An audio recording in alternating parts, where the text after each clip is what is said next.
Dayon nga ginrescuehan Borongan City Environment and Natural Resources Office o BCNRO kaupod ang Maritime Police Eastern Samar an usa nga endangered Philippine Hawk Eagle mahuman nga igreport han residentihan Barangay San Gabriel hadtong Oktubre 13.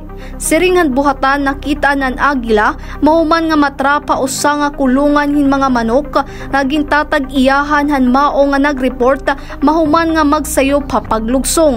Hapag kaya na inaada na ha kustodiya ang Department of Environment and Natural Resources Office o DNR ang nasalbar nga agila para han kaangayan nga rehabilitasyon ngan pag-ataman. Ang Philippine Hawk Eagle nga kilala ha lokal nga banog inusa nga endangered species nga sumala ha International Union for Conservation of Nature o IUCN ngan kasagaran nga makikitaan iniha mga moist lowland nga kagugubaan ha Pilipinas nga na probinsya sugad han Eastern Samar.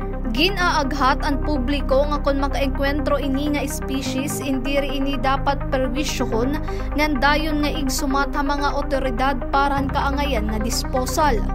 Kung may tama na tao so gahin may na trap or na palit niya sa pukot siya para kung kailangan i-record niya kay siya i-record yan to authorities pwede haam nga DNR maritime or nga barangay na lang ma-relate naman niya.